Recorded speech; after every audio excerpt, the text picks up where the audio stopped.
Ons was dienspligtiges en standemag, die manne en vroue, die hele SAW en seunsbroederskap, wie vanaf die 60er, deur die 70er en tot die 80er jare op die grens en elders ons mense probeer verdedig en beskerm het.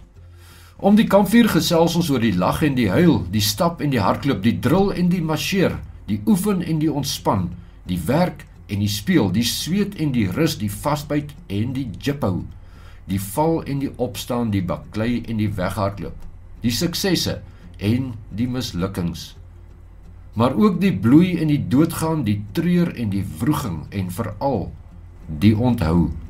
Ons onthou ons helde en gevalle makkers en die gewone soldate en polisiemanne, van troep tot korporaal tot sersant tot offisier, wit, swart, bruin en geel, wie saam onder die oranje, blanje, blou gedien het in Suidwes en Angola, in Rhodesia en Mosambiek en in Suid-Afrika self. Om die kampvuur vertel ons hulle stories, maar laat ons hulle ook self terugdink en pyns en onthou. Om die kampvuur, aangebied deur Willem Ratte. Goeienaand luisteraars. Welkom tot Om die Kampvuur. Vanaand gaan ons 'n Engelssprekende gas hê.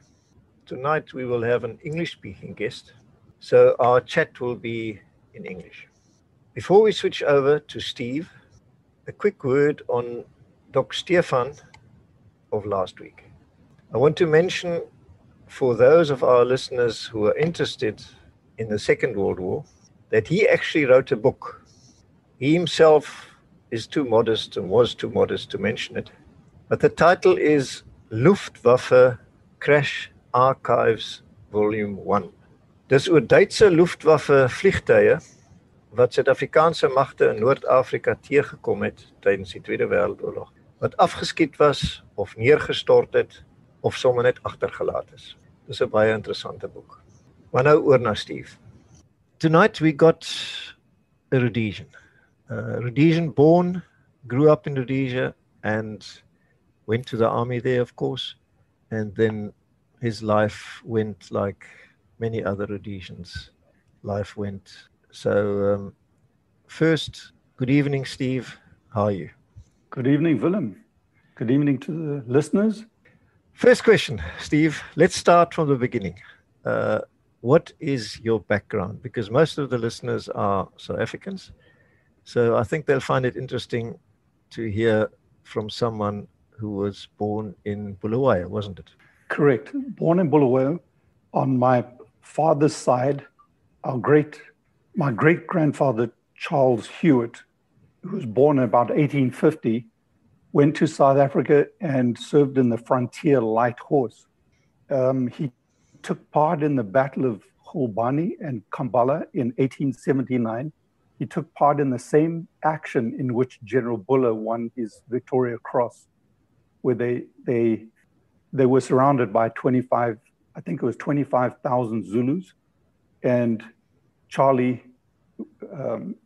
used, and General Buller used their horse to cross through the Zulu lines to rescue British or their companions and drag them through the Zulu lines hanging on the stirrups. So that the diary that he wrote is part of the Campbell collection at the University of Natal in Durban.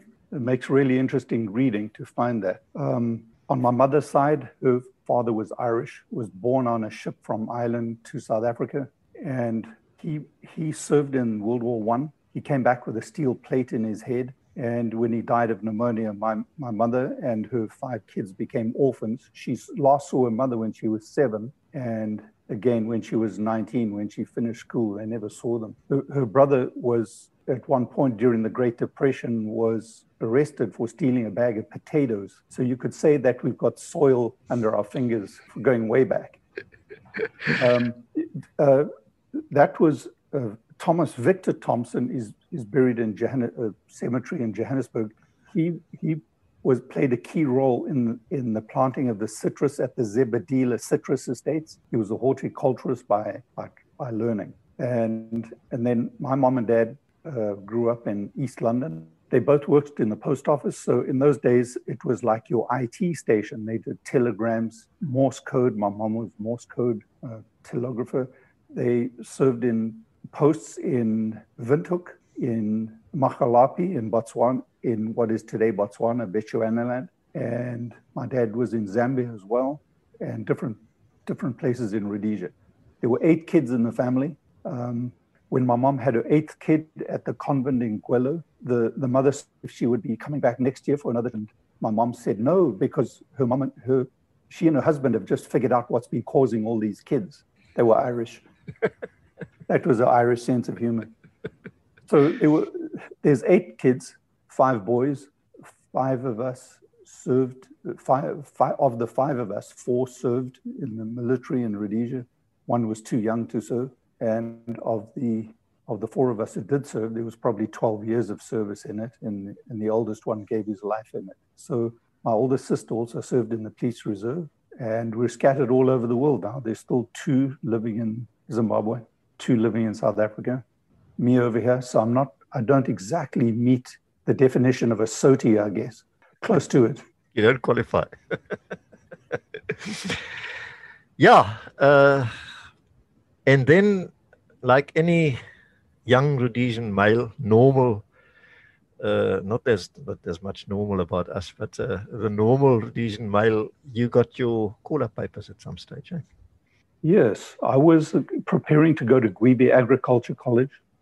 That was around 1974. I got call-up papers. So my call-up started in 1975. At that point, it was 1 year of national service. In the period in which I served, it was extended to, I think, 18 months, and then 2 years, and then it became 3 years. I had already been booked into Gwibi Agriculture College.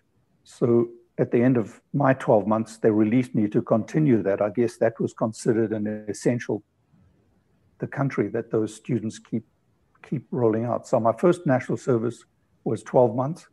And thereafter, during my Gwibi college, I used to volunteer at the breaks for call-ups, and then after, it was a 2-year course. At the end of the 2-year course, there was back to 6 weeks in, 6 weeks out. Yeah, but you must have started with training, eh? I mean, before you actually went to the bush and did ops, what was your training like? Did you go to Llewellyn like everybody else? No, the intake 148 was called up to the RLI. I think there was probably about 350 of us called up to RLI. So about on the second day, they had a muster parade, and they had different units looking for volunteers, I guess. So the School of Infantry was there for officer course. And my older brother had told me about this unit that wore a blue belt and a beige beret. It looked nice to you. Yes, he said, those guys are professionals. You know, you won't get shot in the back if you're going with them. Of course, he didn't tell me about Willem Ratte, but so they were looking for volunteers. So a bunch of us signed on for that.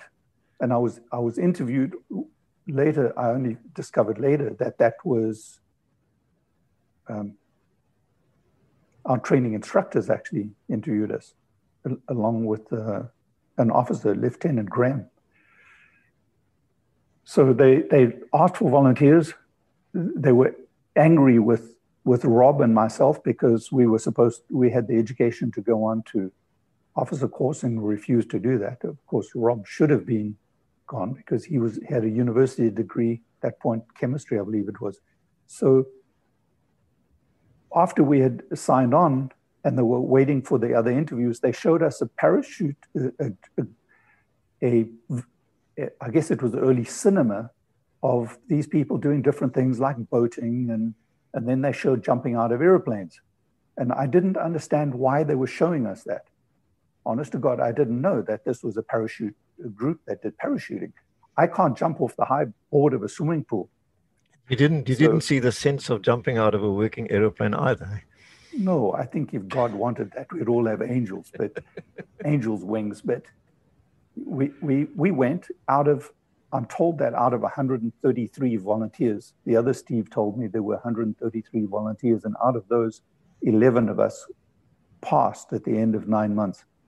The interesting thing was that on the first day into the SAS, they told 4 people to stand up. and it was the two lightest and the two heaviest people. And they said, you are the least likely to pass this course. And at the end of it, all four of us were there. Rob,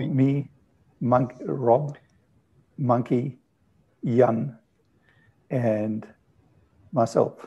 Was that Jan Greiling? No. No, Jan Marks. Jan Marks, yeah. Yeah. I mean, I was so skinny, they said I could take cover behind a blade of grass.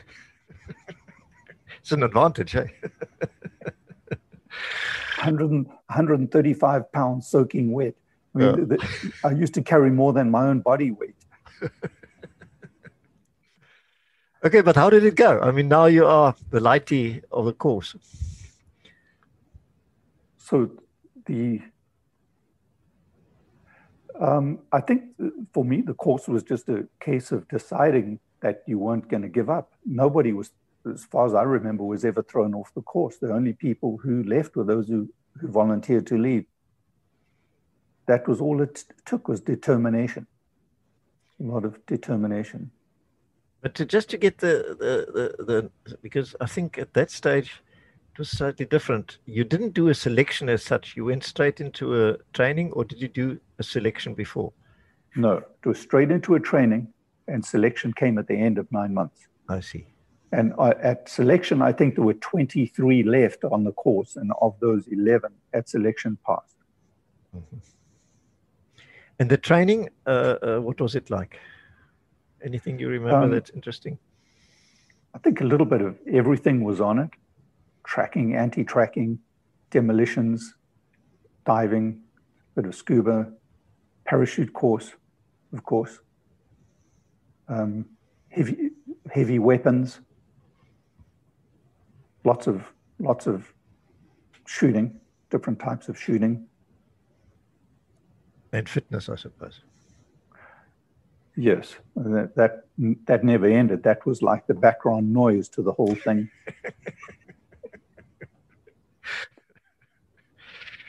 But it was tough, but it was also incredibly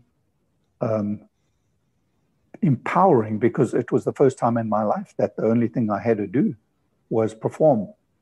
I wasn't there because anybody liked this pimply, skinny kid. All you had to do was just perform. That was it. So I noticed that I could shoot pretty good growing up, like I did, around firearms. My dad was a great hunter and taught us all how to hunt. And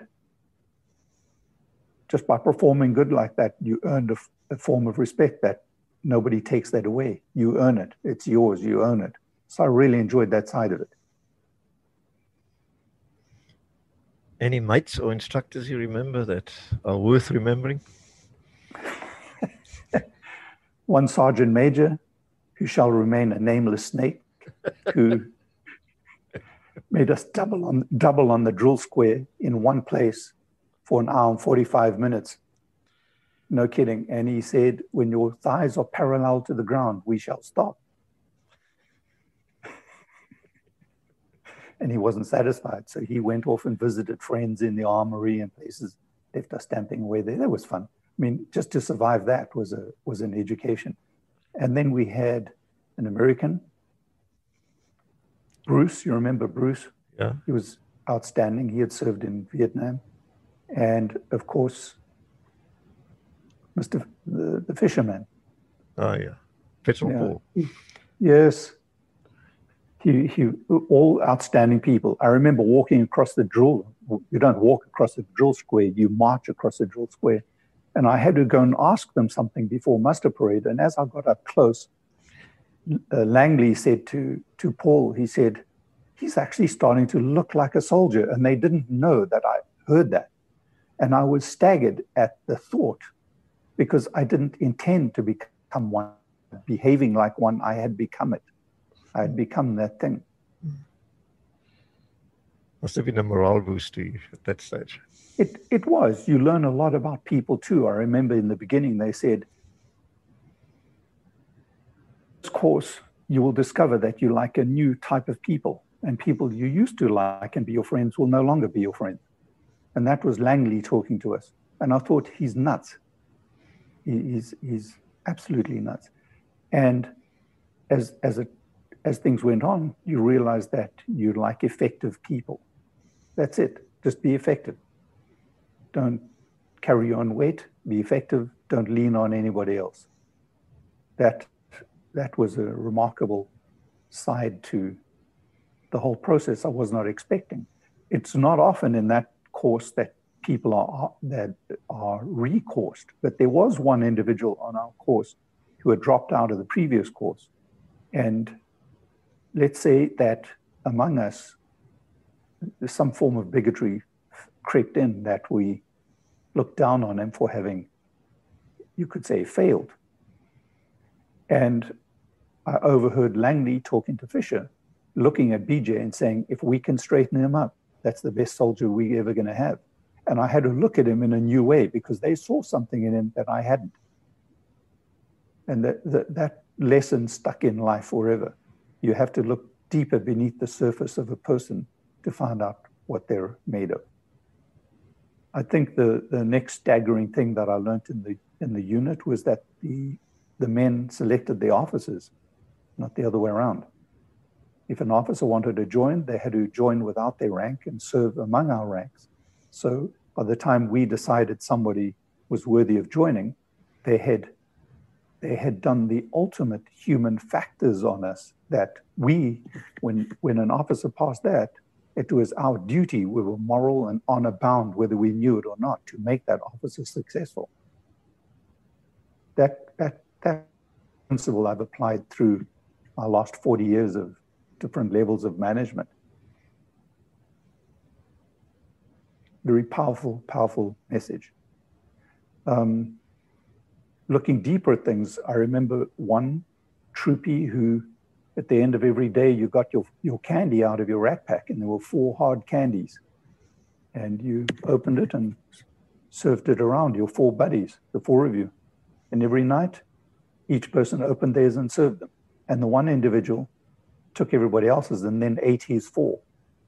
And when we got back to the unit, he was RTU'd. He was kicked out of the unit for not sharing his hard-boiled candies. And I had to ponder on that a lot, because the officers who made the decision to do that, they knew that that same trait was going to show up in some other unfavorable fashion. It might even cost somebody their life or the life of the entire unit if that degree of selfishness popped out. Those are a few lessons that I remembered, Willem. Yeah, which brings me to the selection itself, because the way I remember it, the first day, it's a team effort. And at the end of that team effort, you do buddy rating. Isn't that a similar sort of thing? Hey, what was your experience? Yes, that was it. As I remember our selection, it started off with the coin operation in Goromonzi, which was, it rained for a week. So a number of the guys had dysentery before we even started the course. And then the first day of selection was the day after we got back from that. And that was a day of running around the field up until midnight, swimming in our full clothing. Oh, yeah, that pre-rev, that's right, yeah. Yeah, the pre-rev, running around, pulling trailers with the sergeant sitting in the trailer, everything they could do to Lord Paul. Everything they could do to wear us down. And then they climb on a truck and sit on the back of a truck in the rain and go from Borari to Matopus to Bulawayo, 350 odd miles. And if they saw us falling asleep, they'd stop the truck and make us run up and down the road. So everybody was soaking wet, hungry, tired, just to wear us out. First day of Matopus was to heavy trunk suspended between logs and carry that over a ridge. And I remember it being it was pitch black. You couldn't see your hand in front of your face. Nobody had a flashlight. So we couldn't operate at night. And when we did start off in the morning, the first thing we found is a vertical drop-off that we had almost decided to walk over. So somebody could have tipped over the edge of that, but that, of course, is the same as any operation. It was good preparation for what we had to do. Then there was zigzagging of route marches around. You did the buddy rating as well, Steve? I vaguely remember that. I think that took place at KG6 at our barracks. I think they must have asked us to list or rate each individual on it. I don't specifically remember if we got any feedback on that or how that worked, but it must have been okay for me. I mean, it didn't get me thrown off, and I don't remember if anyone else had repercussions out of that. I think at that point, everybody who was still there at the end of that would have been excellent if they had stayed in. Nobody had any problem with anyone else at that stage. Yeah. Or maybe I failed and that's why they kept me on. Okay. But you were last into, sorry, I interrupted you there by the first day, I think, on the walk, on the log carrying a log. Yes, we had to carry a heavy weight, and it was 2 people on each end with hanging a big trunk. I can't remember what was in it, if it was bricks or cement or bodies, I can't remember. But we had to carry that, and that walking over rough ground is very difficult because you're either carrying all the weight or nothing on your end.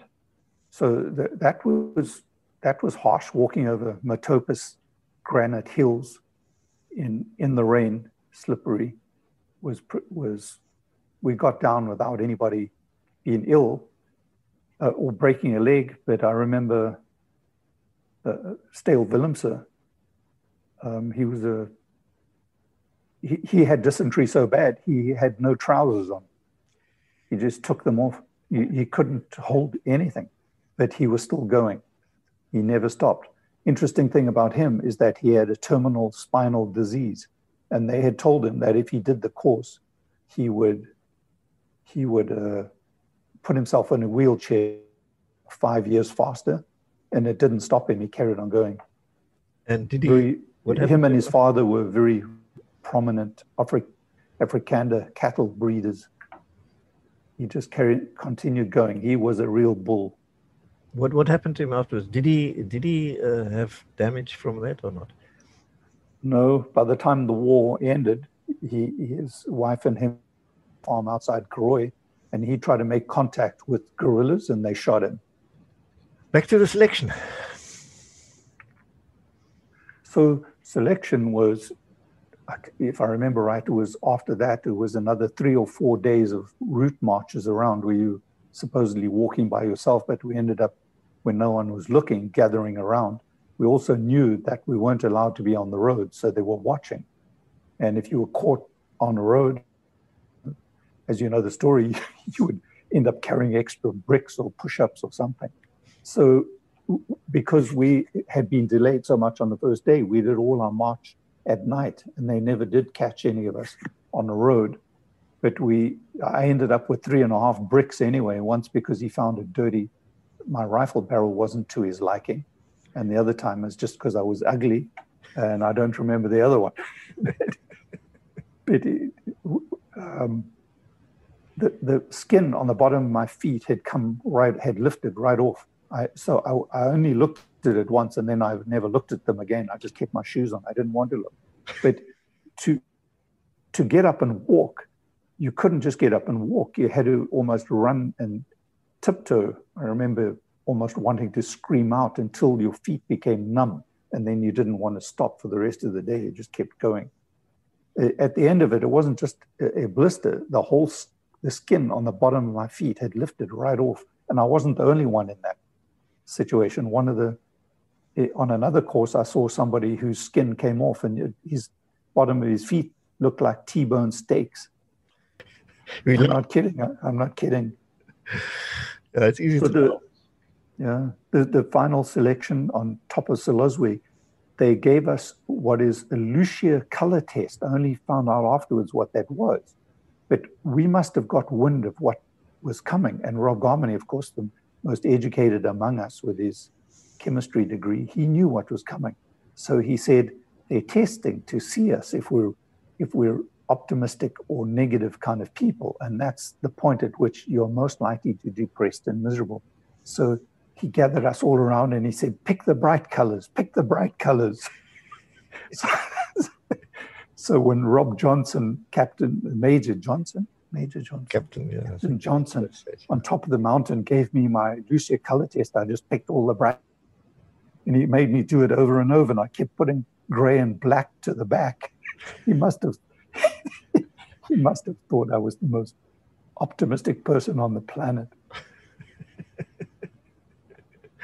I think the whole course passed that part of the test with flying colors. Yeah, and then when did they deign to tell you that you passed?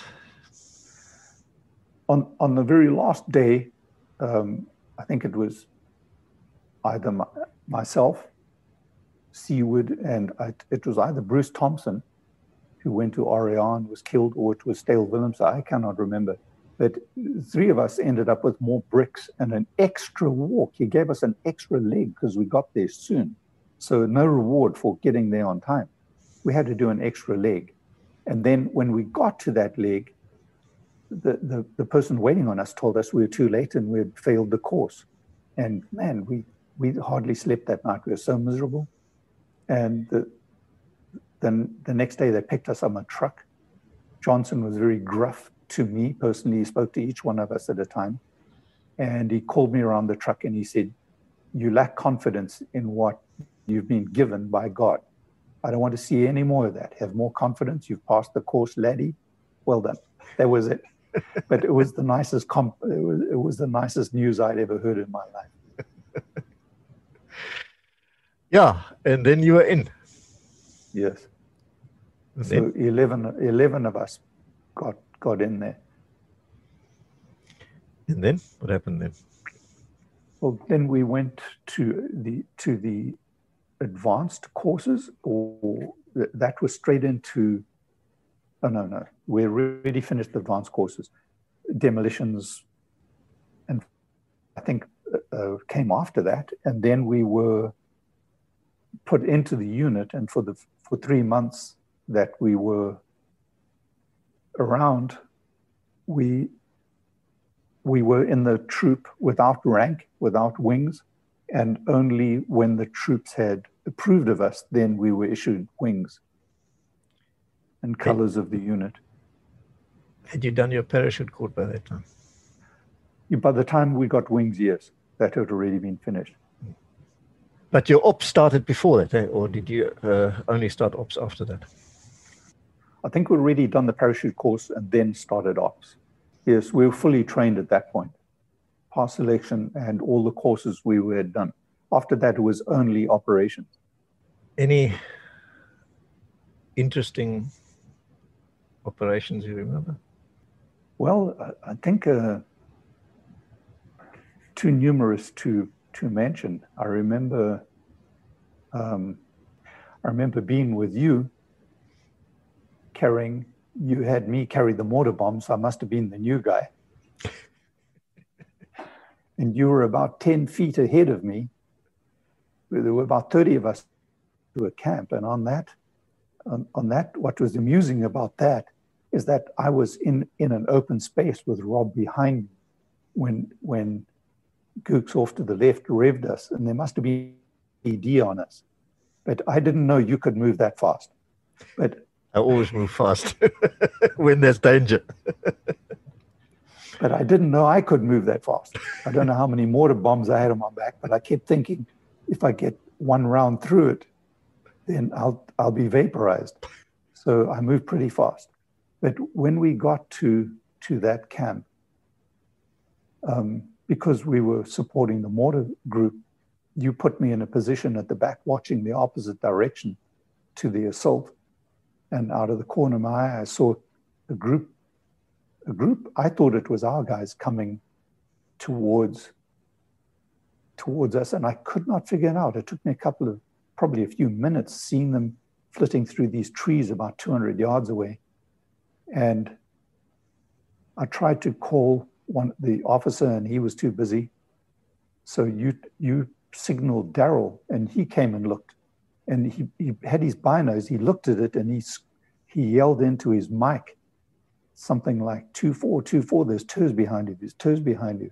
So what I thought were our guys were bad guys creeping up on our guys from the back. Yeah, on Nick Breitenbach's call sign.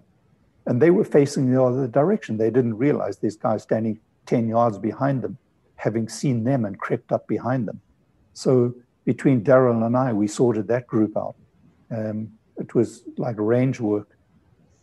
It was probably the only time in my life I've ever saved life. I felt good about that.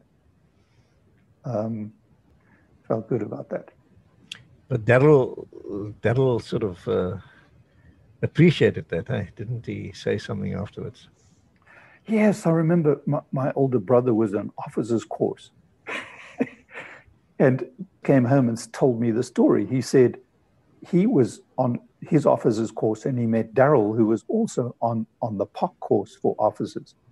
And Daryl said, "So Steve Hewitt is your brother?" I said, "Yes." He said, "Interesting." And then he told about that incident.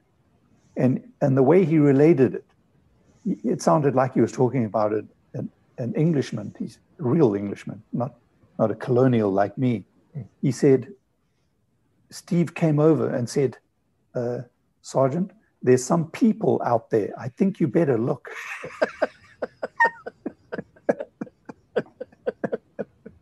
That's not what I remembered, but that's how he remembered it. But you were quite a good shot in those days, eh? That's what impressed Daryl the most, I think. Want to say that again? I say you were quite a good shot at that stage. That's what impressed Daryl the most, I think. Yeah, I was a pretty good shot. When we did falling plates, I could knock them over with the best of the unit, and I enjoyed that. I think the only thing I regret was that we weren't issued telescopes. At the end of it, after the war, I shot busily long range, and I won every single cup that there was to win in a Matabele land versus Mashona land up to 1,000 meters with 7.62 NATO, and I could take every single cup. So afterwards, I regretted that we didn't really have that kind of approach of the sniper and the telescopes. But in any case, we did pretty good.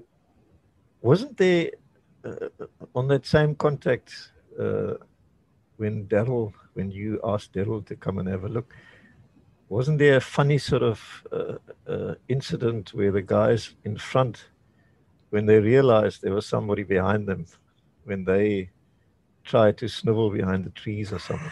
I remember you telling me at some stage.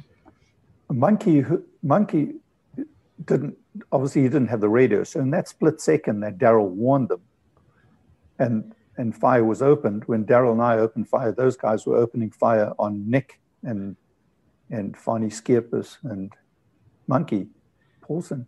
And Monkey told me afterwards that he thought guys in front of him were shooting at him. So he hugged the tree and just got closer to it. He did not know the guy was standing 10 yards behind him, shooting straight down at his back. The bullets were flying past his ears. He couldn't understand why. Yeah, he was on the wrong side of the tree.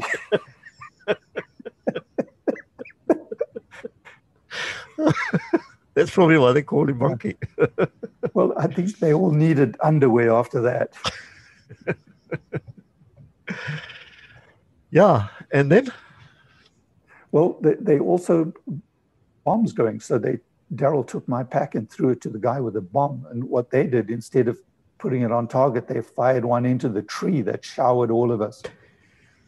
If you remember that. Yeah. One went off in the tree above us. They're not supposed to do that, but that one did. I guess that was we were using gook mortars. Yeah, they explode as soon as they hit something. I nearly wiped out a whole troop that way. I wasn't very popular that day. So you carried on. There was a number of ones. I remember, I think you were with a group who were watching the Zambezi for a known crossing point, and you had Rick Norad, the American, on his first op. What a character. He was told to be on guard. And then you and I went there the next day to check on them. And you paddled over the Zambezi to check, and I waited on the side. But what they told us was they woke up in the night, Rick Norad on guard, hiding under this thorn tree. And there was a lion walking around them, roaring at them, straight into them and roaring. And they asked Rick afterwards why he didn't wake them up. He said, I was on guard for tours, not for animals.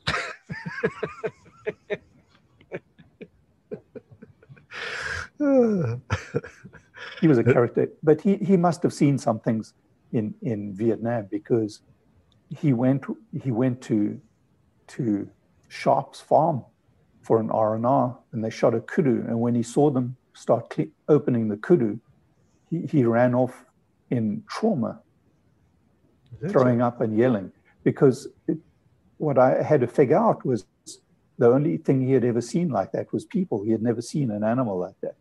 When he saw that, he was seeing people. He wasn't seeing animals. Yeah. But he was a character, wasn't he? He sure was.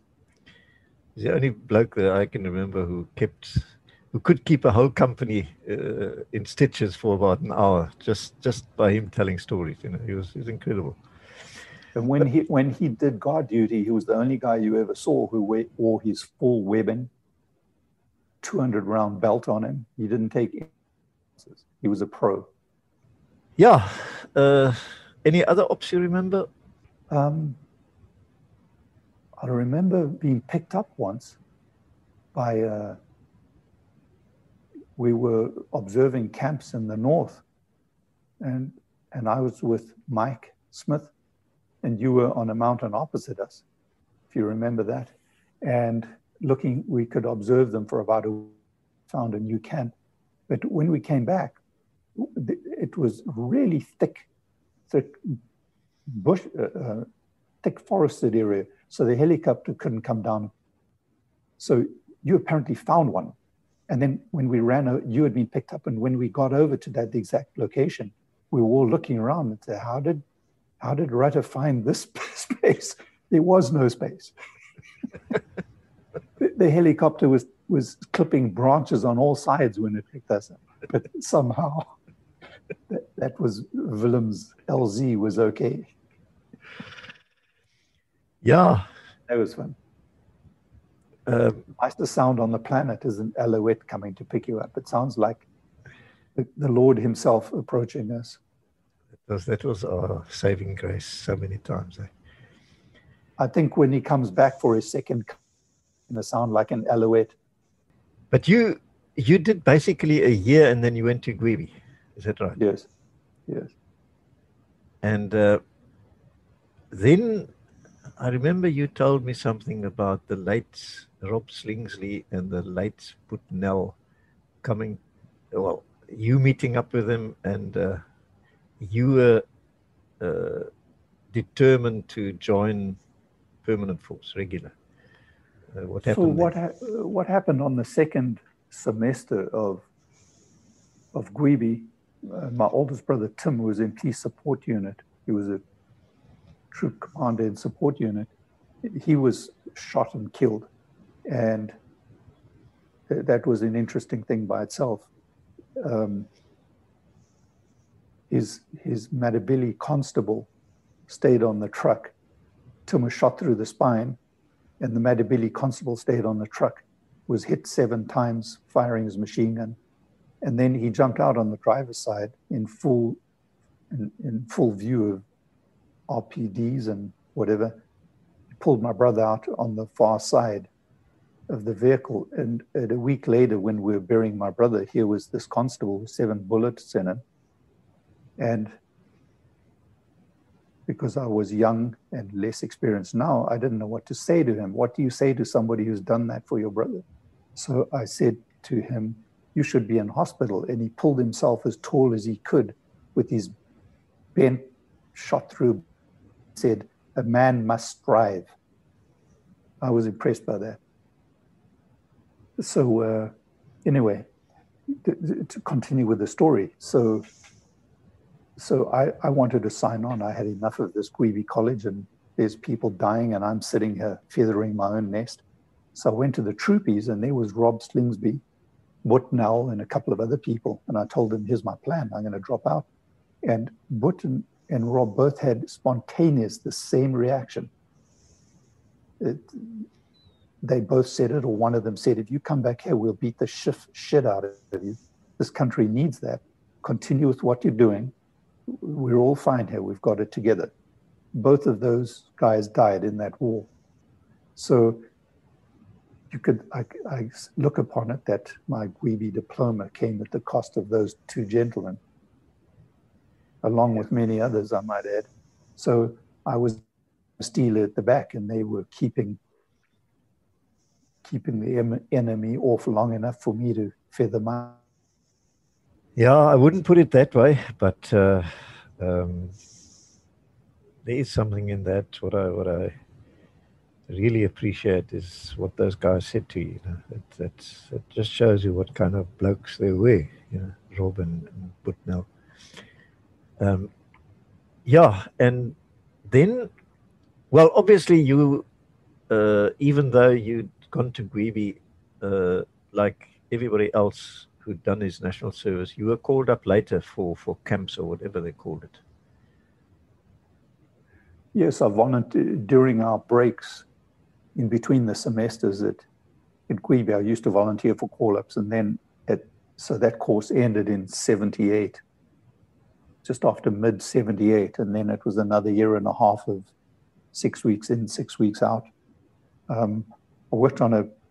got a job on a cattle ranch in the Lowveld. It's 27,000 acres cattle ranch, just at Nunetsi. So the owners of the farm were friends of my farm alive. I thought that was a noble thing to do, is to keep him on the land where others around had either been killed or driven off. I thought I could. That was in the southeast. That was in the Lowvelds. In other words, the area closest to South Africa. There, north of the Limpopo. Tell us about that time on the farm there, because I think you had some scary moments there as well. Liberated country, and I didn't know how liberated it was. So, for example, I was chasing some cattle thieves and crossed over the Nunetsi into Greenspan's farm, which was abandoned. And on the bank, right opposite our farmhouse, there is a trail so churned up, it looked like an army had crossed through, and they were pulling something wheeled on top of it. So when I called the police, they said, no, stay in your house because 300 gooks just walked past you. That was the extent. With a machine gun on wheels. Yeah, something heavy on wheels, probably heavy machine gun. That was how liberated it was. While I was doing a call-up,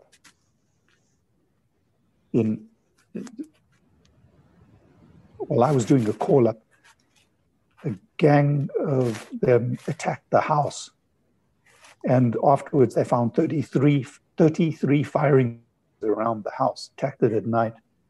We had put concrete walls, air bricks all around the building. So the only thing that was hit was the roof, but that was a corrugated iron roof, and a rocket hit it, which showered everybody inside full of chips of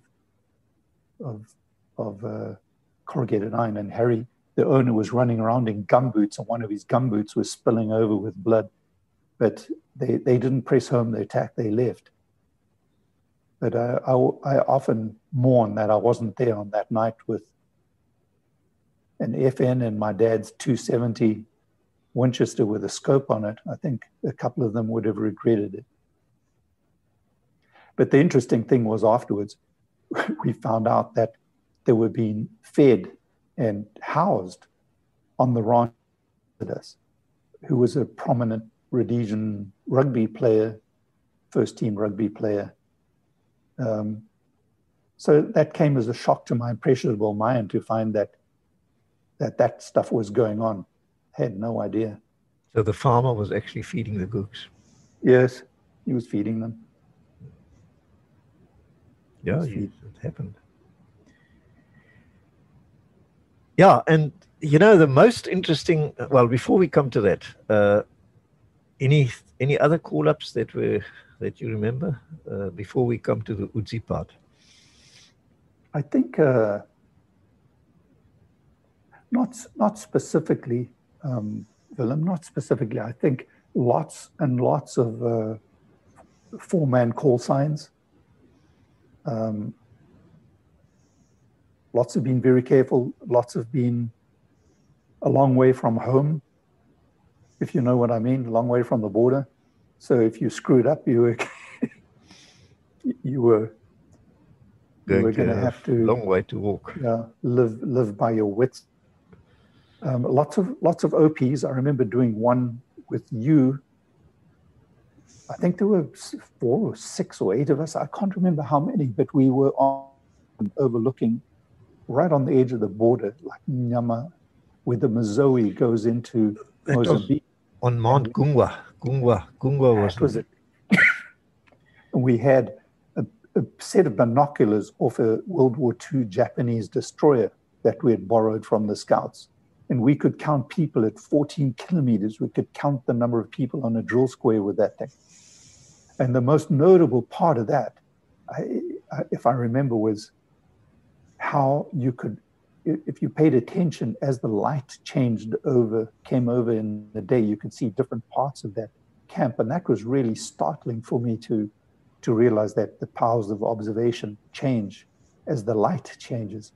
The other interesting thing was watching you or hearing the commotion in the night as we were settling in, and you leapt out of your bed and took off, and there was a snake in you. And we thought it was the big push from Mozambique coming in. Well, we'd actually become so very careless, we took off our boots. Well, I did. And you can imagine the feeling when your naked foot touches that slimy, cold skin of a snake. It was in record time you jump out of that sleeping bag, that's for sure. Oh my goodness, I never realized it was actually in your bag then. It was in the sleeping bag, yeah. It was inside, yeah. Anyway, that was an experience on its own. The only surprising thing, it wasn't the snake that came out scared.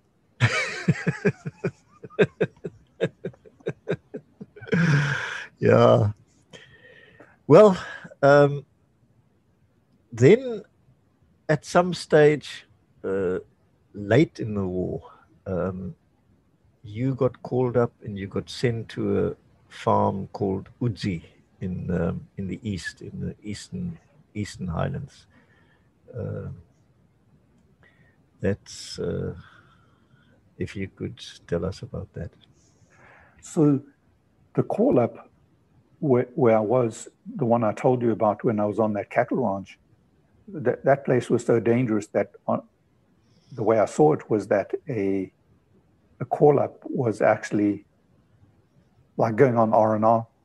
There were so many people being killed around there and hitting landmines that your days were numbered in that place. I tried to borrow an MAG or an RPD, and Wilson wouldn't let me have it. And the sobering thing he said to me was, because they'll find your body, but not this thing. And he couldn't be responsible for the gooks getting hold of a machine gun. The way he put it was only a matter of time until that event happened. I guess he was right, and I was too naive to see that. But the call up, when I got there, they told me if I would volunteer for an operation that he said was unusual. He didn't say unusually dangerous. He just said it was unusual. So I said, sure, I'm game. And it was to go to this ranch, a farm in Udzi near the Mozambique border. There were 4 of us. When we got there with Lieutenant Buchan, when we got there, it was full of Africans. That's the first time I'd ever seen or served with Africans. They were Mozambicans, and I didn't even know at the time or at that time what they were called or what the unit was. Yes, they were all Mozambicans, and we met this gentleman. We were introduced. The white officers saluted him, and that was an interesting thing for me to see all of my superiors saluting this man. He wasn't much older than me, maybe 10 years older, probably like that. And it was Andrea himself, who was the start of the MNR. So what I gather happened is he had served in the Frelimo, and he was driving a bulldozer. This is the story we were told. He was driving a bulldozer building Kampvuur Bassett Dam. And an official showed up and said, "Whose car is that?" It was a Mercedes parked there. It was his. They said, "That's too good for a bulldozer driver. Take it away from him." He climbed off the bulldozer, walked to Rhodesia, and told them that if they gave him an AK, he would bring them an arm. And that's what he did. He went back and forth and brought out all these guys. Now, we walked in from there to Gorongosa Mountain. It was the longest op I ever did. It was close to 5 weeks. On that op, I saw some of the bravest people I'd ever, the bravest people I'd ever seen. The bravest, most courageous, most teamwork people I'd ever seen. A lot of interesting things on it. When we crossed the Pongwe River, a couple of the short Frelimo guys got washed down the river, and Blade North and Martin, the signaller, threw their packs off and dived straight into this crocodile-infested river. I'm sure it was full of crocodiles. It was a big pool just below this rapid where we had crossed. And they pulled these 2 or 3 Frelimo guys out. There wasn't Frelimo. They were ex-Frelimo, but they were now... Sorry, yeah, you're right. They were ex-Frelimo, MNR. But they pulled them out. We were on the bank drying off after we had crossed everybody across. And Andrea walked up, and there was the strangest thing one of the strangest things I'd ever seen. He said something, and all 300 of these MNRs started making a sound, a guttural sound out of their voice, like a little hymn. And they all stood to rigid attention and said this, but what they were doing was saluting Blade and Martin for having risked their lives to go and save their buddy. I think that crossed all race relations. Everything was ended at that point. We were just one group of people looking after each other. I gather that they did something like that for roads. They call it bayete. It's a royal salute. But these 2 young guys got the royal salute. It was really startling. Another interesting thing for me was there was a kid, I don't know how old he was, that had become attached or had followed. Andrea was a relative of his. I never did find out. But this kid had got measles, and I was a pretty good medic, so I helped look after him. But he almost became blinded, and one of these guys was a commercial pilot. We called him Man Mountain. He was a giant of a man. MNR was a commercial pilot. I think he was probably half Portuguese, but at every rest, Andrea would get his water bottle and wash this kid's face, cool him down. And then they would strap this kid onto Man Mountain's pack, and he would carry his own ginormous pack, plus this kid on top. But the way they looked after him left a big impression on me. Everything I had sort of heard about this culture would just take him aside and shoot him or leave him for the hyenas. That wasn't the case at all. These people were caring, loving, gave of themselves to each other all the time. When I saw that, I realized that our days were numbered. If we people like that, if we weren't committed, we were done. We were ambushed by whether they were Cubans, Russians, I don't know. A couple of guys came back with helmets, but we were followed and ambushed and chased once or twice. And the aggression was unlike anything. The entire group ran towards the enemy without any thought or tactic. When there were casualties, I tried to patch up. Most of them, I'm sure, were their own guys shooting them in the back in their bloodthirsty rush to get at the enemy. They nearly did for you, didn't they, at one stage? Yeah, I mean, I was walking down a road behind a group like that.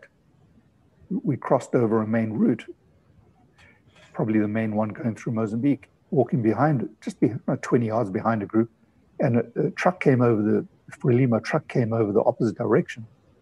So opened fire on it, But I noticed that there were rounds skipping around my feet, and I thought, man, that truck is a long way off, and they're pretty damn accurate. You know, that's the most accurate shooting I'd ever seen from them. But it took us a couple of seconds to realize that the bullets were guys behind me, bouncing off the road from behind and all past my ears.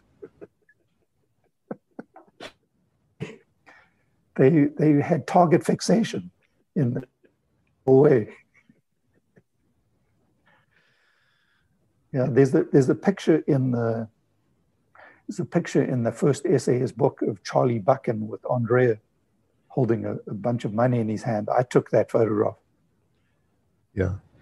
Yeah, your photos you never saw. You took a lot of photos, and unfortunately we don't know what happened to them, eh? No, I handed that camera back. There were some good photographs of it. There were some good photographs on that. I also remember you telling me about the locals. I mean, this was MNR, just for the listeners, that became Renama. MNR is the same as Renama. In other words, the resistance movement inside Mozambique against Frelimo. And what surprised me when you told me what the reception was like amongst the locals for these basically rebels. Everywhere we went, people came pouring out of the huts, shouting applause and clapping their hands and totally welcoming, giving anything they had. They had nothing, and whatever they had, they were offering it, and they weren't offering it at gunpoint. There was none of that going on. I saw that. The one thing they asked for, they kept holding their hands like this and begging, and asking salt, and they were craving salt. Iodines. If you don't get access to iodized salt, you get thyroid problems, and it becomes a human craving. They were wearing grain bags, and they were craving salt. The place was so poverty-stricken, it was unbelievable. They were living like animals.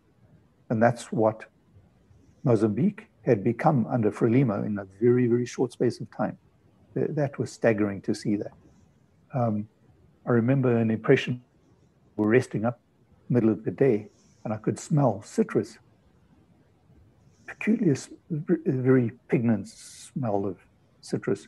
And I realized I was sitting under a citrus tree. So the elephant grass is pretty tall there. It's way over your head. I'm looking up at this tree, and I think that's more. So I got up and looked. And sure enough, there's a pattern. I found another one. And then I see the pattern, and I'm sitting in an orchard of old citrus. They're grown. So I went looking around, and there, sure enough, is a foundation of an old farmhouse. So complete, not a wall on it, not a window, brick wall, nothing, just a foundation.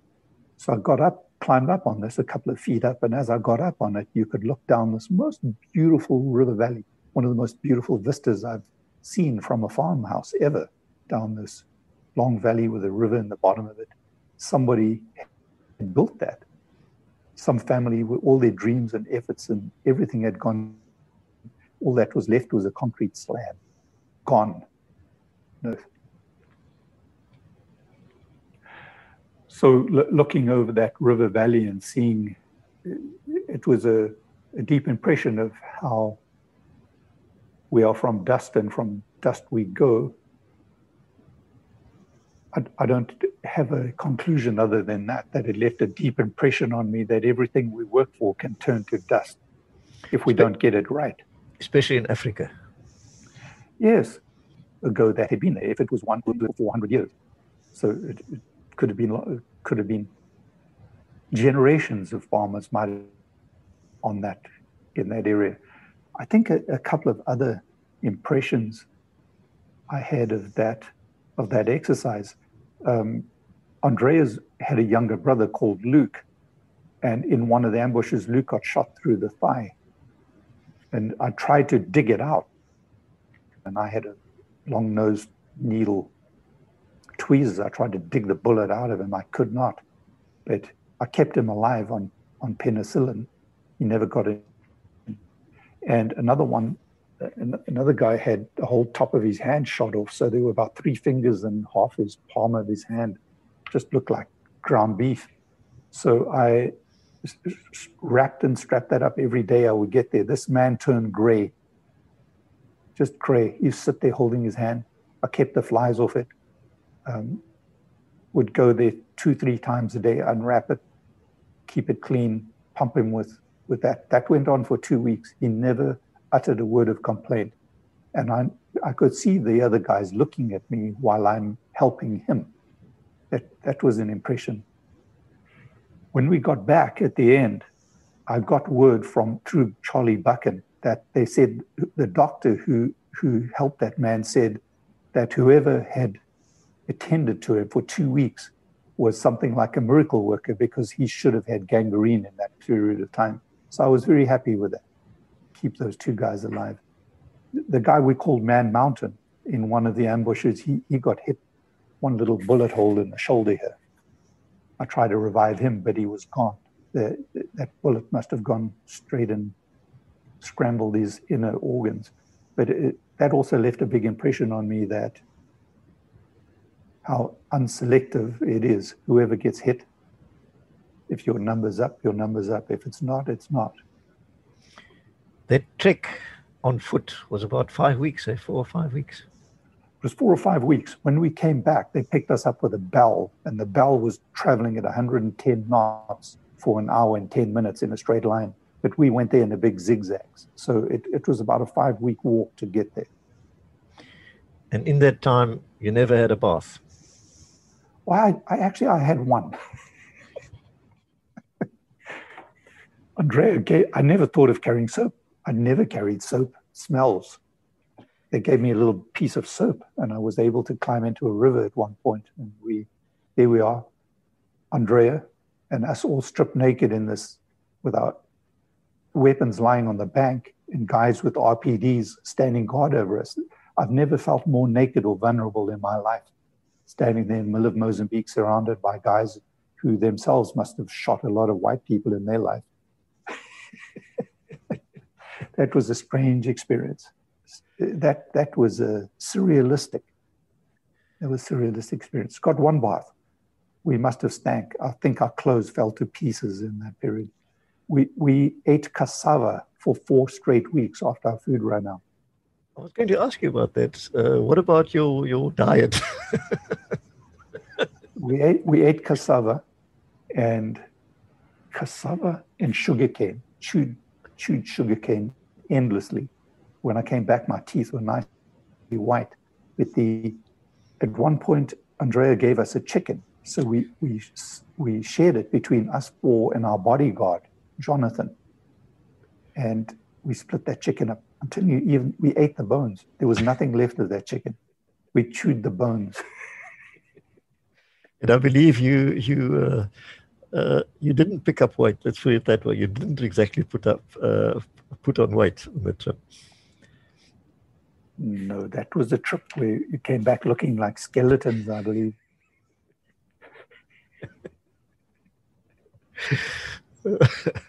So you recommend that for anyone who wants to go on a diet? Cassava and sugarcane will do it every time. But you ended up on or near Gorongosa Mountain, eh? that mountain in the middle of Mozambique. Yes, right next to it. Right next to it. That was the last time I saw them. I never did another call up, but we were the first group to spend time with them. And I know that we must have got completely complacent because we weren't wearing Black is Beautiful. We were just as we are.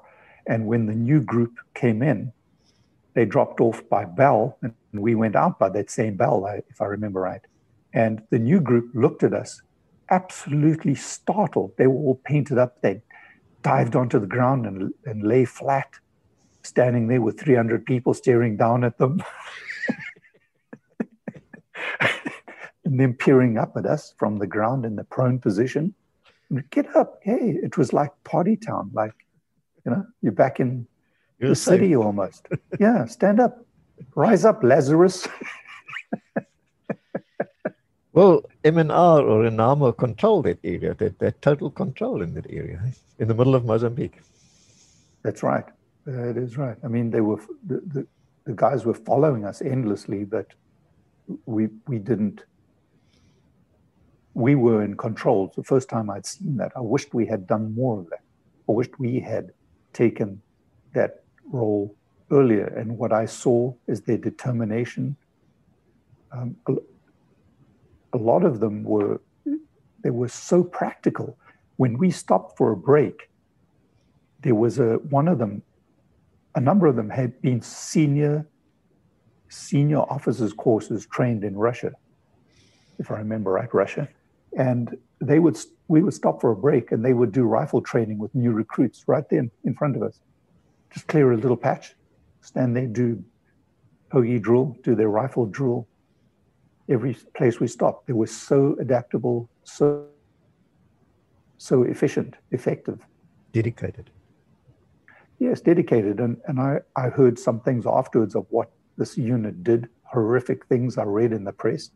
And compared to what I saw there, I couldn't believe that it could be the same unit. And if it was, I must have had my head up the wrong place because I never saw any of that coming. I couldn't believe it. There was a lot of propaganda as well against them. I mean, that's the fact that even in the election, that part of Mozambique voted for Renamo against Frelimo. That was under those conditions. So they must have had support, and that you don't get support by doing that sort of thing. We walked through dozens of little villages and settlements. I never saw a single act of unkindness. After Andrea got that bunch of graft with every village we went through, he'd give money out. The money that they'd taken from Frelimo. Yeah. Yeah, that was interesting. I think the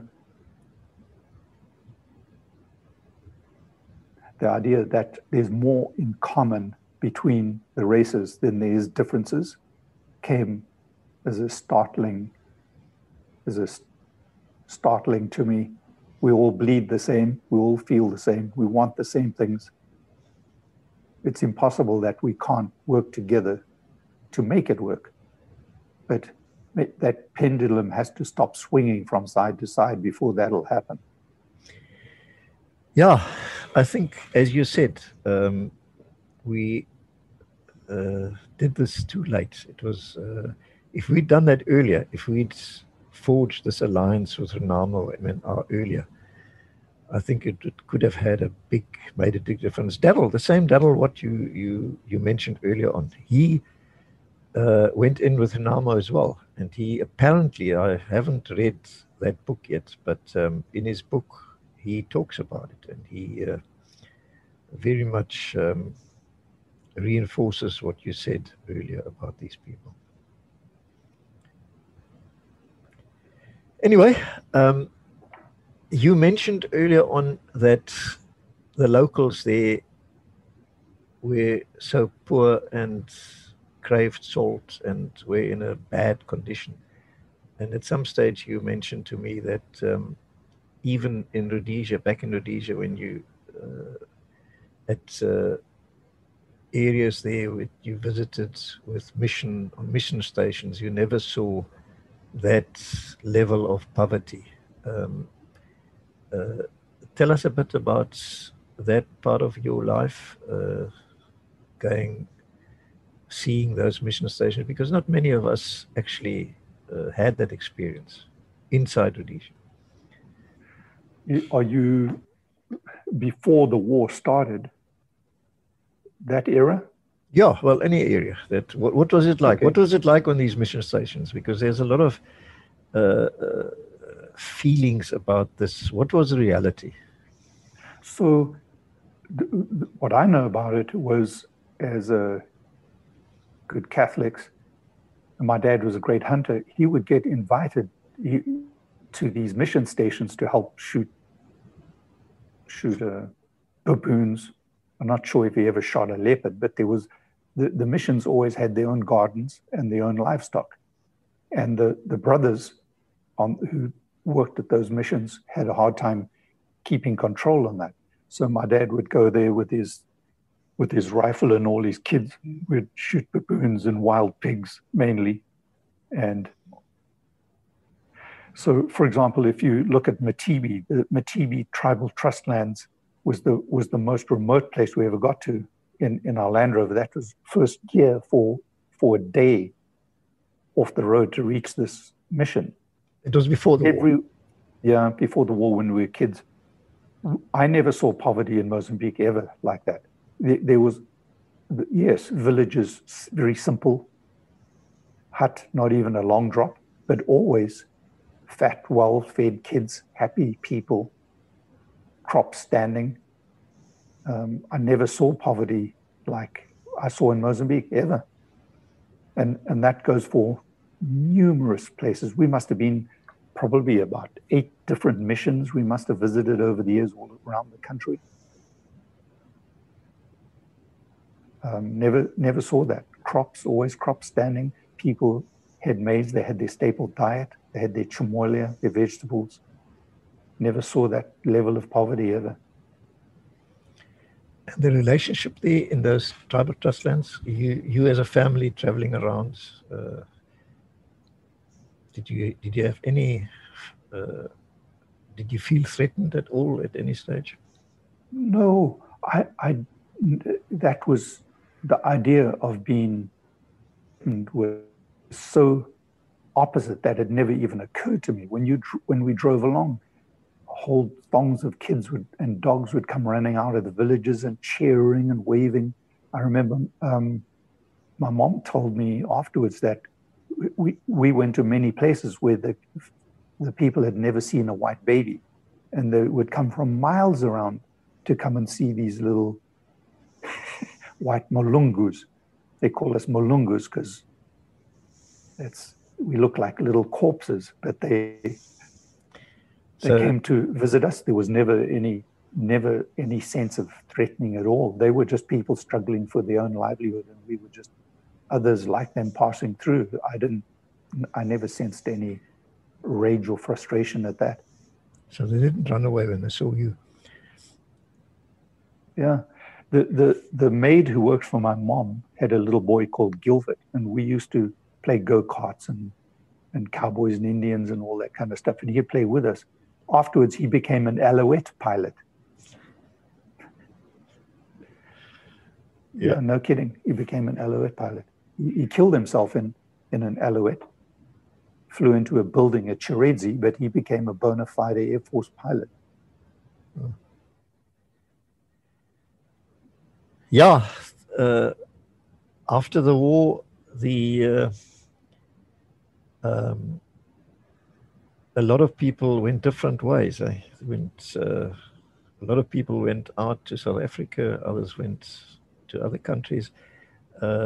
You ended up in South Africa for a time, and then apparently you went back at some stage to Bulawayo.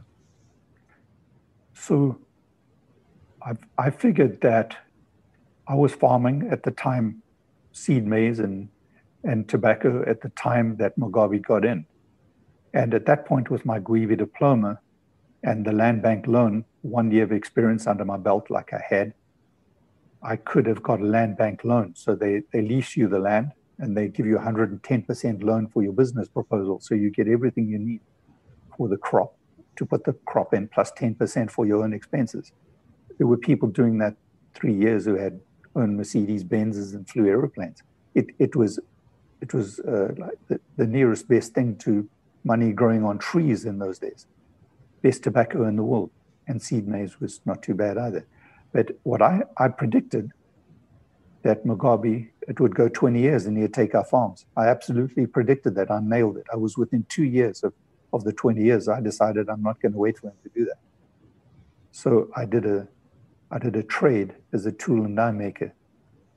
I did a trade in South Africa, finished that. And I applied to Canada, and they said, we don't need people of your kind.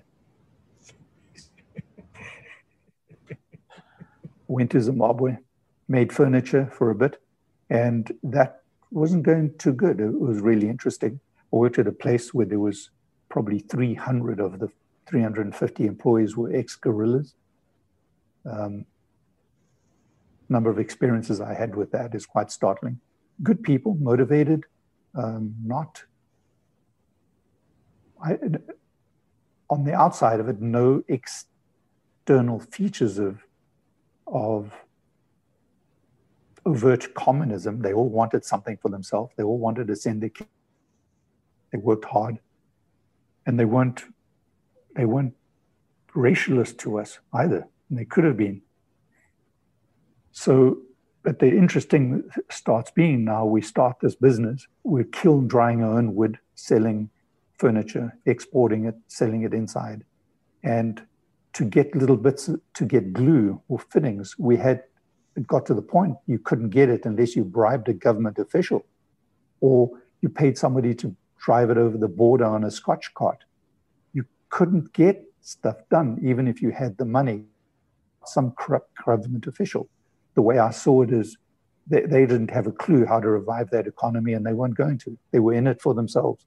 So, I mean, in that period, we met with I remember meeting with an ex-RAR officer economist, who predicted that the inflation would hit 33%.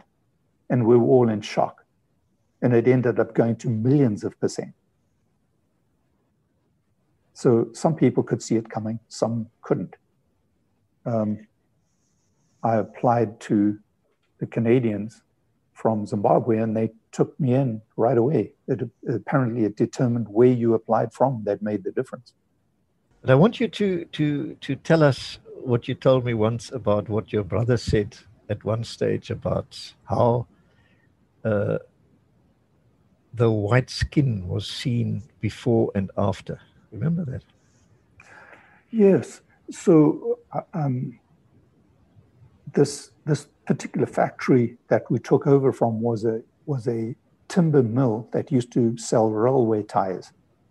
So they would cut down 400-year-old teak trees and make railway ties out of them, get $14 each.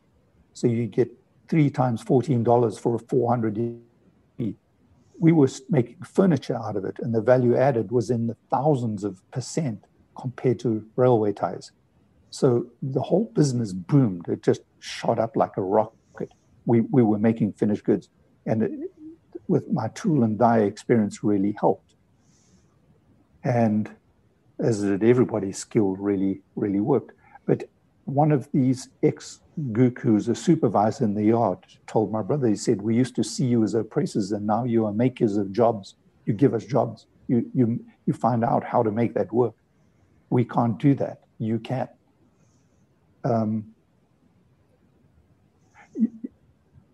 There were only a handful. They all knew that we had served on the other side, and we all worked together. I was out at one of the camps where we harvested this timber.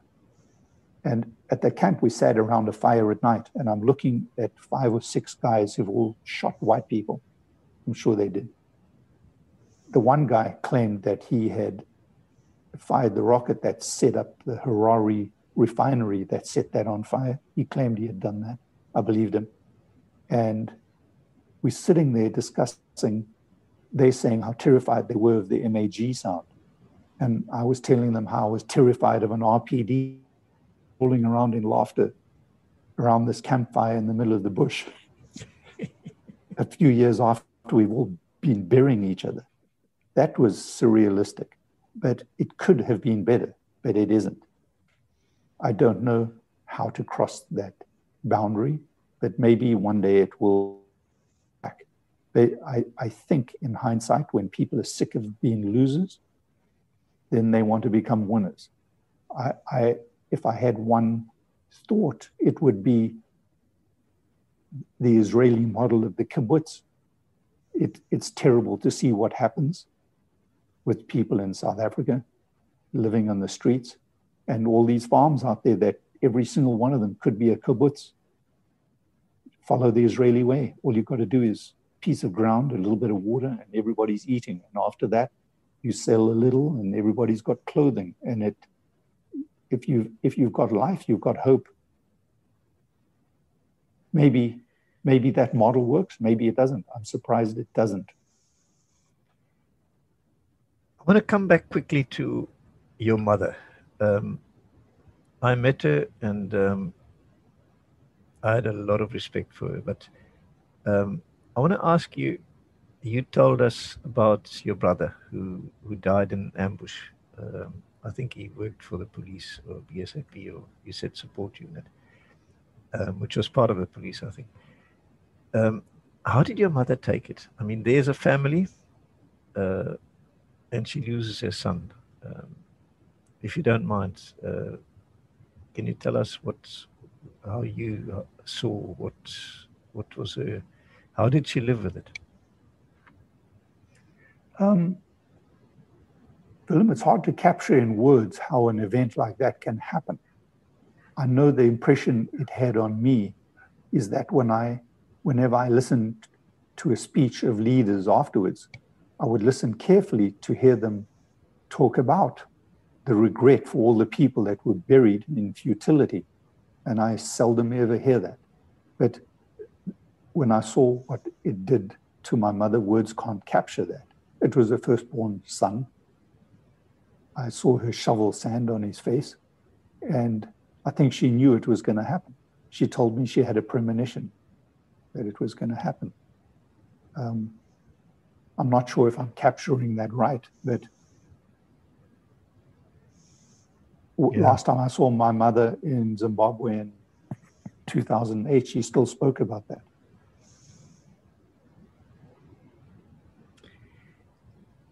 And your school days, just quickly, before you went to the army, the school you went to, the type of school that you had in Rhodesia, maybe you can just explain to the listeners what kind of schools there were in that country. Junior school was in Selukwe. It was a tiny little mining town where all the chrome comes from in that country. Lots of sports, lots of academic and sports balance. At senior school, I went to Christian Brothers College, and that was multiracial. We had a bit of everyone in there, including the Hewitts. The worst of the possible ones. That's right. I mean, it was an expensive private school, but I only found out afterwards. I never knew that we were led in there. That my mother wouldn't tell us that we were in there for free. That was what the brothers' only condition was, that the boys would not know that. Was it a sort of bursary or what? It must have been. It must have been. But your dad, you lost your dad at an early age. Yes, I was 12 when he died of cancer. So my mom raised 5 of us by herself.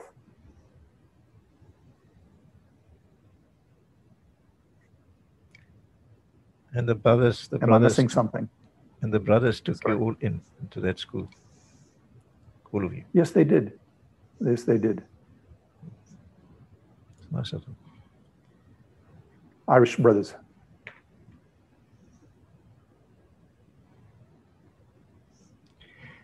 And Gwebi itself, it was at that stage open to everyone. Eh? No, it wasn't. But there was a number of colleges. So about 10 of us were picked to go and visit our counterparts at the Chibero. So a number of us were picked to go and visit Chibero Agriculture College, the African counterpart, also government. And we were amazed to find better facilities, better instructors, buildings. The engineering side was far better equipped than ours. It was a 3-year versus a 2-year course. In every respect, we were impressed.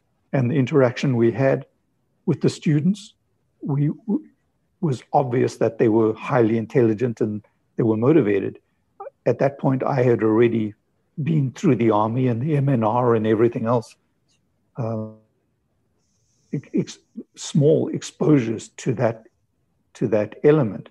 And I knew that these are people who are going to do good. I was also got my bursary through the government, through Internal Affairs Department, where we worked at a multiracial workplace, where we worked on developing irrigation schemes in tribal trust lands. And they were putting those skills to very, very good effect. I'm sure that a whole lot of graduates of that is helping drive the agriculture system today. You mentioned earlier on something about how in your factory there in Bulawayo, the big problem was the corruption by state officials, etc. Overall, what was your impression of the country as such, the state as such, in that time that you tried to work there in what was then already Zimbabwe? I think my impression was that on the ground, everybody was ready to rebuild. Everybody felt there's an opportunity to get this right. And it looked like it was going the right way. Everybody was back on the farm. All the farms were in. Farms had collateral, so you could borrow against your property. And I don't know what happened in Mugabe's mind, but by him taking those farms, all he did was destroy the collateral value of that land. You now no longer, they gave you a farm, but if you don't have the title deed to it, you can't borrow money. So a whole lot of farms that were taken over then stood idle, totally idle. And to me, it reminded me that when I was at Quibi College, we had a visitor from the previous agriculture minister or senior advisor to the Kaunda government in Zambia. And he gave us a speech at Quibi where he said, they advised the government, do not do X, Y, and Z. Like deport people at 48 hours notice, because if you do that, you will undermine your entire agricultural system and you won't be able to feed your people. And he said, they did it anyway. And I was often reminded of that, of how that came about. In that same period, we once were traveling, and when we came back across the border from South Africa, waiting in the line, we met a Zambian, a white Zambian, second generation, I think he was. And he was moving back to South Africa, and him and his dad had owned a hardware store somewhere in Zambia. And we asked him, but you're right on the cusp of success. Why would you leave now after having survived all of that? And he said, you don't understand. People come and look at everything you got, they want it, but they've got no money. You can't do business like that. And I was deeply struck by that. And when I saw what was happening in Zimbabwe in the years after independence, it seemed to me it was the same thing. That's exactly what was, and that's what happened. More than half of their trade is done with barter now. They don't even have a monetary system. You still got brothers that stayed on in Zimbabwe. What are they saying? What it's like there now? How do they survive? It's a good question. One is selling earth-moving equipment. The other one makes furniture. They survive, just barely. And just like good farmers, think next year will be better. I think it's a case of not having an alternative and making the most of it.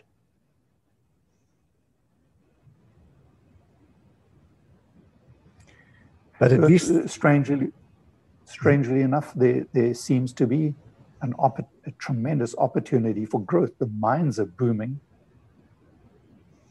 Everybody wants their minerals.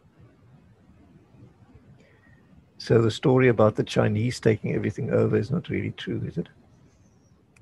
Well, there's a lot of stories about that. The one of my relatives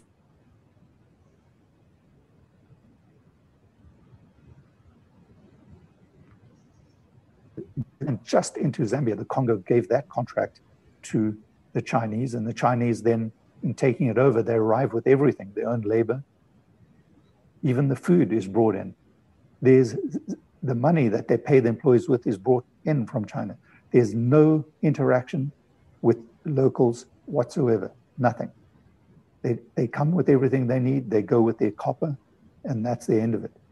That's how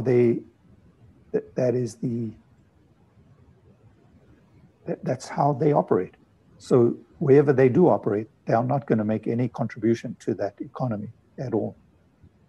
And the way they do it, for sure, they're bribing a whole bunch of people. So the foreign exchange is got to be lots of weasel room in that foreign exchange tradings. A couple of people at the top benefit and a whole lot don't. Chinese get what they want.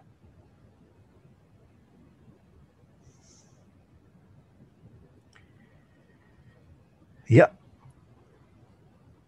The contrast when Canada decided to take you in after all, when you left Zimbabwe and went to Canada, what was the biggest difference that you saw? I think I was deeply struck by the idea that poverty is a relative thing. So, say I'm living in this town in Ontario, 350,000 people, and there's a richer side to it and a poorer side, but it takes me a while to figure that out because everybody drives a car, everybody buys what they want. But after a while, you start figuring out that on the poorer side of town, I'm talking about it, it's mainly you could say a white town. People have got very low self-esteem, and you can see it. There's almost like no hope. And I never realized that. It's a dark, see that. They're driving cars, but they think they're poverty-stricken. And I realized that I never found that in Africa. You go through a village in Africa and kids come running out with a T-shirt on, not even pants or underpants, running out, hey, here I am, full of self-esteem. Their esteem comes from something inside of them. It's the place that they play in the afterlife. Sub-Saharan Africa, they believe that when you die, you're going to be serving your people here until people stop speaking your name, which is why there's no such orphans were unheard of in Sub-Saharan Africa for the longest time. But here, what I found in Canada, if you don't have a whole lot of material goods, now you're a nothing. And that's very different. It's like a spiritual vacuum here that the Africans possess in bucket loads. And I would say it's the whites and the Africans in Africa who have that. That sense that you're here for a greater cause. I don't know if you're aware of that. The Africans don't they believe you don't die, and until as long as people speak your name, you have a job to do to intercede for the living. I was visiting a Mark Butcher's camp at Victoria Falls a few years back, and there was a guy in there who's in the middle of the drought who would cross over to Zambia, buy maize, and take it to his parents in a tribal trust land near there. And I asked him how much he would buy, and he would buy, I think it was like a 100-pound grain bag of maize. And he would do it once a month. So I said, so they must be pretty good. That would last them a month easily. And he looked at me, he said, you claim you're from this country and you don't know what happens? So he had to explain to me. So what he explained was that in those rural villages, no parent will ever turn away, no adult will ever turn away the kids from the other villages. And all the kids and families know who's got food and doesn't. So all the kids in walking distance converge for supper and eat sadza at that village.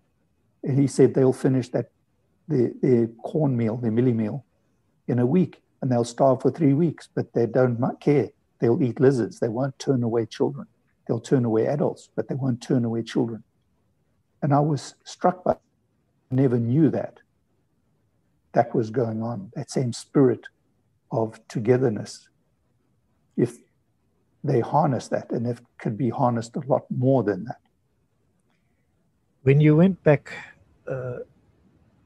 did anyone ever admit that the Rhodesian times were not as bad as it was made out to be, that it might have been better off under Rhodesian rule? I think there's a constant murmur of that. Those who are still living are getting older now, but the memories of how it was is for sure, especially if you persecuted in the Matabele land side, you hear a lot more of that than I think you do on the Mashona land side. That's my impression, because, well, Mugabe persecuted the Ndebelés, and the thought was that they would say that we're getting back at you for what you did 100 years before, or more than 100 years before, because the Ndebelés in settling in that area were very warlike at their start, and they dominated. And comments were made on that during the atrocities under Mugabe.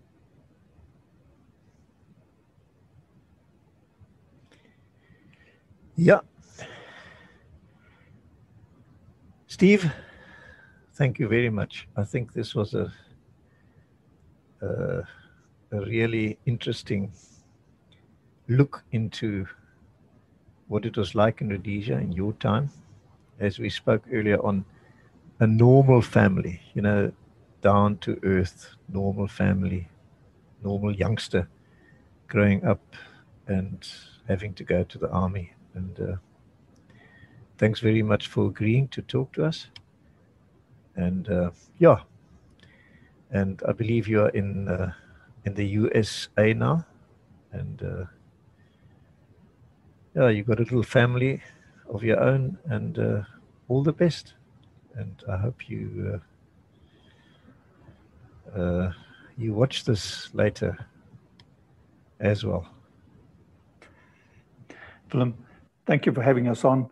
If I could share a thought, it's only 5 cents worth from me. Yep. Is that the vision of the kibbutz might be the one thing that could save a lot of people and a lot of generations and a lot of hurt. There's land, there's water, make kibbutz. It's worked in Israel. Well, to a certain extent, not exactly the same, but there is something in that line, if I may say so, happening at Orania. How it's going to go from now, and whether it's going to expand further, and whether there are going to be other Oranias, I don't know. But one thing is for sure, that this sort of community project to work together, to close ranks, that is the answer. I agree with you 100%. Let's see how it works out. Let's hope. Let's hold thumbs. I've done quite a bit of travel to Colombia, and it's really interesting to see how they celebrate their independence as a nation of all groups, and that groups included everything from the slaves to the indigenous to the Colombian to the post-Columbian settlers. It's the only place I've ever seen where the British are celebrated for helping them fight the Spanish to independence. A volunteer group went there and helped them beat the Spanish. And it's a place where the melting pot works for everybody who wants to participate. Nobody is, what your background is means nothing, and it works. In spite of having 50 years of civil war, they've made an economy that's going to take off. I don't have any other observation than that. Thank you, Willem. Thank you very much, Steve. And you must go well. Hey?